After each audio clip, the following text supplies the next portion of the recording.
So today I wanted to go over something that I see as it seems pretty easy to understand, but we see a lot of errors that come in this way, and it's in dealing with escrow instructions.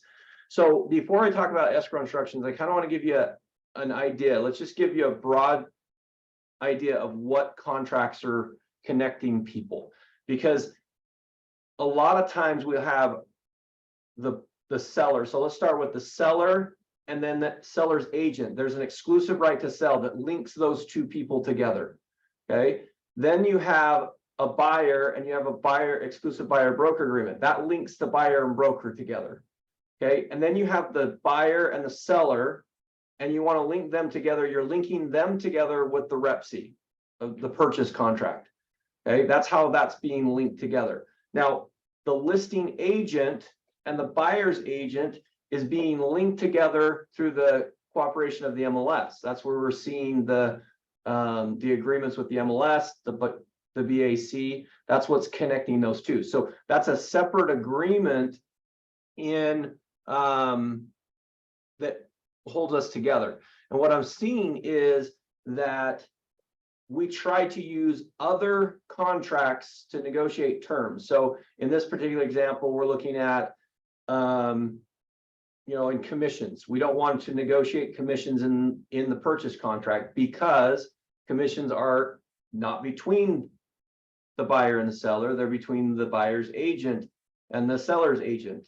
So we need to do something different in order for us to do that. So that's where this escrow instructions comes in. I'm going to pull this one up and we'll read through it real quick. Okay, so the only time we're going to use escrow instructions is when we are on the buying side and we're dealing with the buyer's agent commissions, because this form is designed specifically for the buyer's agents to get to negotiate their commission, to do something with that. So if you read this following thing at the very start, it says the following are escrow instructions, this agreement to the escrow instruction office for the payment of the buyer's brokerage real estate commissions, the real estate transaction between, and then you're going to identify the buyer, the seller, and the property.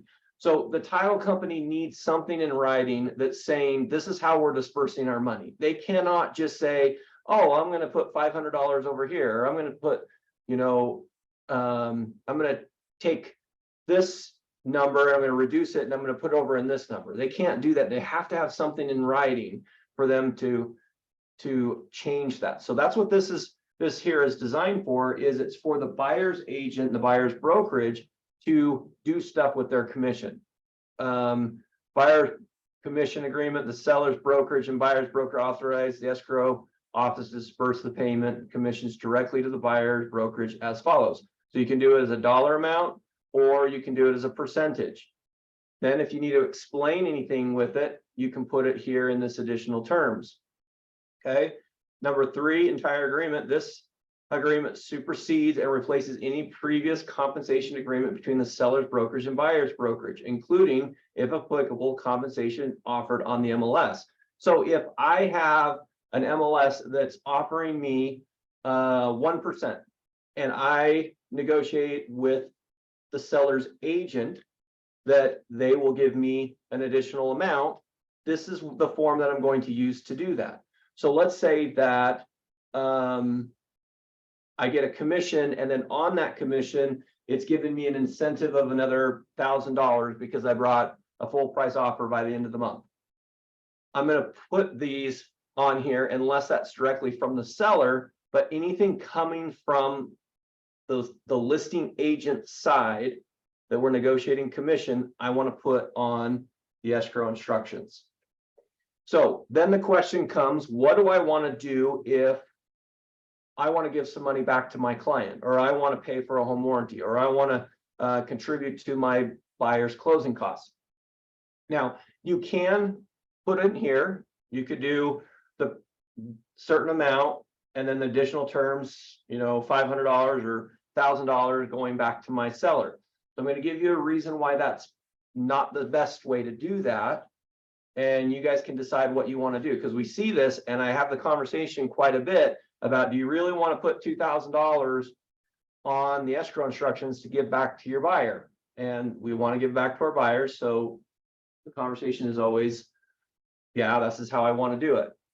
The challenge with giving back money to your client through these escrow instructions is, in order for you to receive or to give something, you have to receive it.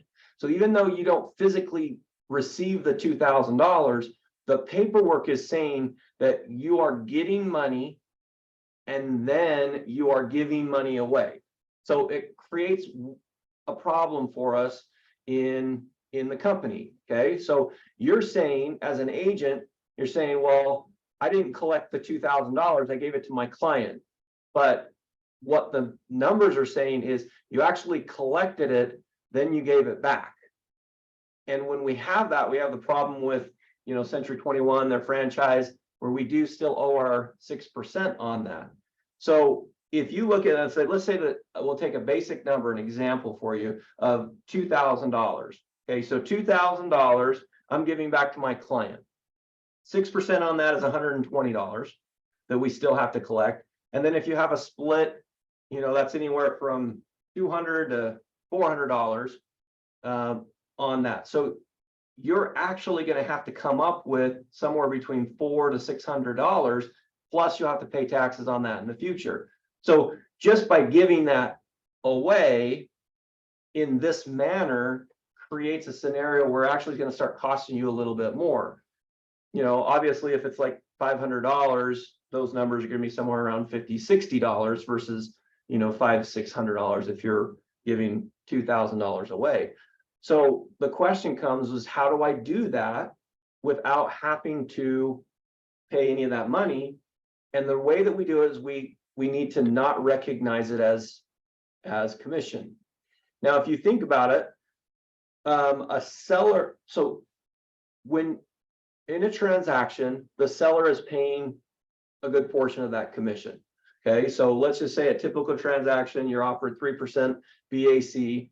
So the seller pays the seller's agent, let's say it's a full 6%. They pay 6%, and then 3% of that goes to you as the agent on the buying side. Okay, so you get a full 3% commission that's coming from the seller. Now, if I do the method that I was doing, I get the 3%, and then I give $2,000 back to my seller or my buyer, but then I would be obligated to some of those expenses. But if we reverse the roles and we say, instead of me as an agent giving my client something, why don't I reduce my commission from the seller and have the seller pay for it? So this is coming from the seller. So if you look at it and it's explained right to the seller's agent, a seller shouldn't have any problem with that. It's basically saying, I'm going to pay $2,000 to this agent over here, or I'm not going to pay the $2,000 there, and the $2,000 is going to pay the buyer. That's how we're structuring it. So if you can get it back into your contract, preferably before the day of closing, because that's usually the hardest to explain why the seller is now paying more money, but they're really not paying more money if we come back and reduce the commission. At that point, what we would do is, in the rep C, the seller would pay whatever you're going to pay to your client. So seller pays an additional $2,000 to the buyer's closing costs. And then on the escrow instructions, you're just going to reduce the commission to the amount that you're receiving. And then you wouldn't have to cover those expenses. I went through that fairly quickly, but any questions on that so far? I have a different question, and this is the way I've kind of done it. So say if I have a 3% buyer broker with a buyer, and they're only offering a 2.5, how I've done in the past is so that my client does not have to make up the difference. The buyer asks the seller to come up with the difference in that. And so it's not me asking the brokerage, it's the buyer asking for an additional amount in concessions so that they don't have to do that. Is that the correct way there, buyer to seller? So you're talking specifically about if we're getting shorted the commission, we want to make sure that we get the commission. And that we're not getting it from the buyer. The Yeah, you're buyer not getting is it the from the seller. buyer. Yeah. So let me show you this one really quick. Let me just show you what I'm doing on my computer at this time. Okay, so if you go into the MLS, should be able to see my MLS. Okay, so I just went into a normal addendum. So I went up to forms, form library, and then I did addendum. Over here, you've got all these available clauses. This is the MLS, and our industry has gone through and they've created words so that we don't have to create them. This is something that I see a lot is if you're writing a lot of words on your addendum, check this section first, because most likely they've got it already set and they have specific wording for you. So if you come in here and you look at these filters, if you come down here to real estate brokerage payment addendum, and then I'll load this one. Okay, so right here, Chris, this is what you're referring to, seller's payment to buyer's brokerage. Okay, this is not, we're not negotiating a commission here, or the commission in the MLS. We're talking about something different. So seller agrees to pay a certain amount here of the purchase price to the buyer's brokerage. This payment shall be made in addition, so this is big right here, to any other compensation offered by the seller's brokerage. So the BAC on the MLS is an additional, is the commission offered by the seller's brokerage. So if I'm dealing with the commission offered by the seller's brokerage, I need to deal with the escrow instructions. That's what I'm changing, is escrow instruction, because that's going to negotiate between the buyer's agent and the seller's agent, their commission between the two. That's what's negotiating those. But Chris, what you were saying is now I'm going to ask for an additional amount. Okay. I'm already charging, or they're only offering me 2.5% or 2% or whatever it ends up being. They're offering me that. I want to ask for more. So I'm going to come in. This is actually going in the rep C. And I'm going to put these words here, and it says, in addition to any other compensation offered. So here's the question I have for you. If I'm getting 2% on the BAC, what number should I put in one of these boxes? What should I put here? 1%. 1%. Okay, so what if I accidentally put 3% in there and everybody signed it and agreed it? What just happened? You got 5%. I got 5%.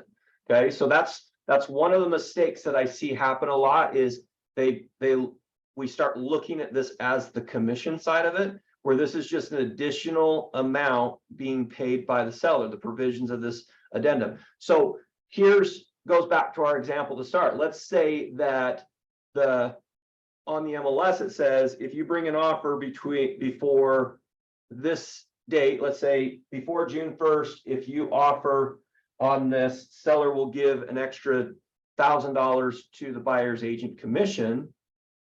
That's where this comes in line. Now, if the agent is offering that incentive, then that's going to be put on the escrow instructions. So the way that I want you to think about this is whenever you're looking at making changes to a contract, first identify which contracts we're changing. Because if I'm changing between the buyer and the seller, it's an addendum to the real estate purchase contract. If I'm changing between the seller and the seller's agent, it's an exclusive right to sell addendum. If I'm changing between my buyer's agent or the buyer and the buyer's agent, it's exclusive buyer broker addendum that changes it. And if I'm changing between the buyer's brokerage and the seller's brokerage, it's the escrow instructions that's changing that. So the best way to do it is whenever you're changing something in a contract, just take a step back and then ask yourself, what contracts am I changing right now? And that will tell you whether I want to go to an escrow instructions or I want to go to an addendum. And then you can fill this one out here and have the seller pay in addition to whatever it is. this is how you would get it to come directly from the seller.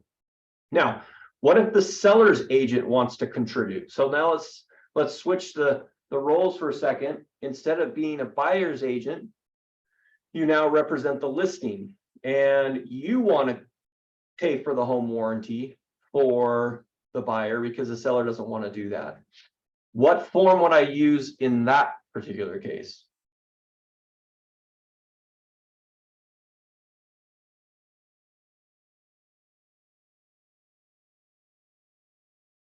Anybody know?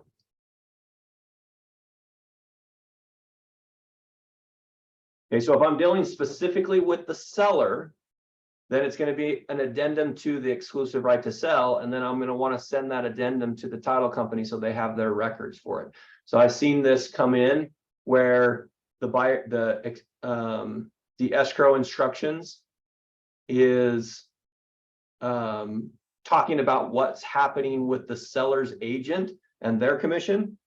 And even though it's in writing and it's understood, title company will accept that. It's not necessarily the right form you're supposed to use on that. So the escrow instructions, as you can see right here, it's specifically, I'm not sharing it anymore with you, but let's see here. So Jason, can I just ask a clarifying question? So we're talking about an addendum then. And so what would be the wording for that? I haven't had to do that yet, but what would the wording be on an addendum if you as the buyer's agent want to do provide the money for the warranty? So we're specifically talking about the buyer's agent now, or are we still talking about the listing agent?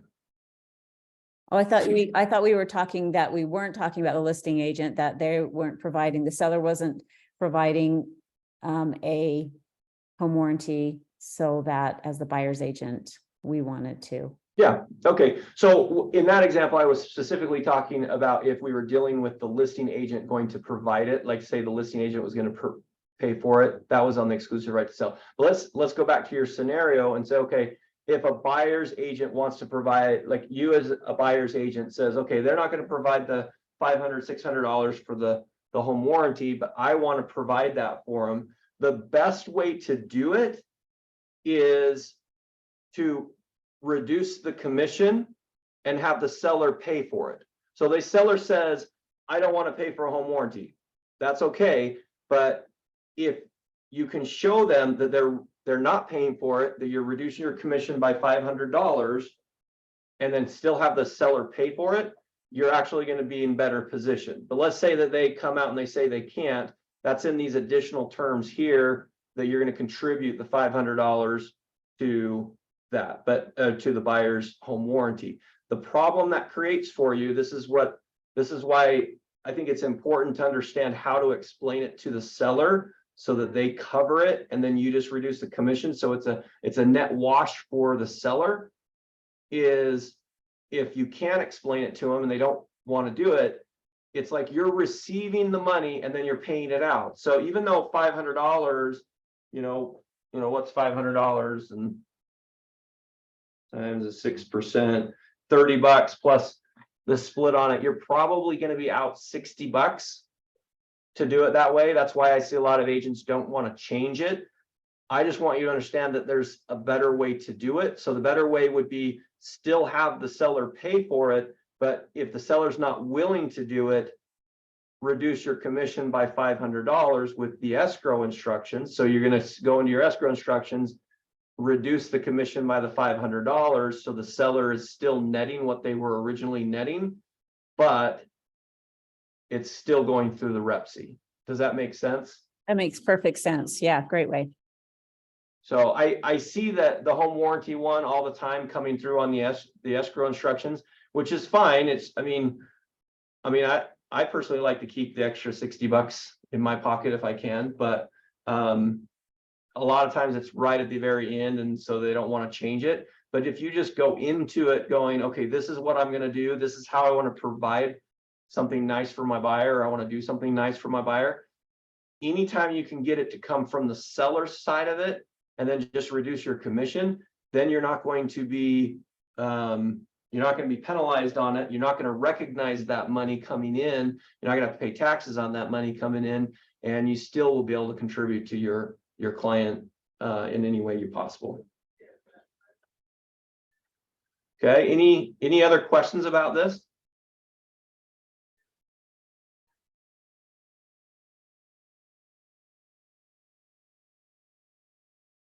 Okay, so let's see if I had anything else. So we're really just wanted to go through that escrow instructions and the addendums. Those are the two things that really have that there are tools. There are tools to help our clients. So use those when you can. But any other questions? If not, we're good for the day. I had a question about a different form. Okay. So I was trying to do a referral the other day, transferring, so I could cancel my buyer broker with somebody so they could sign on to somebody else. Yeah. And I haven't done that in a few years, but I went on .loop and it looks like there's a newer form than the one I've used previously. And there was some verbiage like in the last paragraph that was pretty confusing on it. So I was curious if you could explain that to us. Yeah, let me pull it up real quick. And maybe it's not confusing. Maybe I just couldn't understand it, but.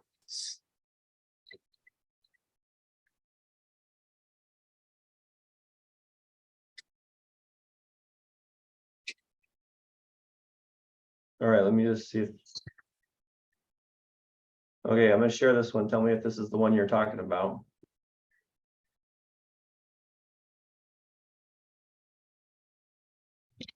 Yep. Is this what you're talking about? Yeah, it's in the agreement section at the end where it asks like months, years.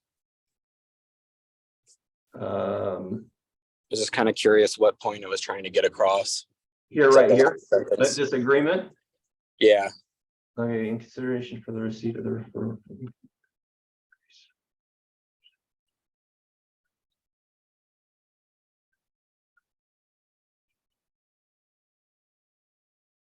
So it's basically saying so it's giving you a time frame of when this referral is going to be due. So it's not an infinite referral. Like I just gave you this client and they bought 3 years later and I want my money back from it.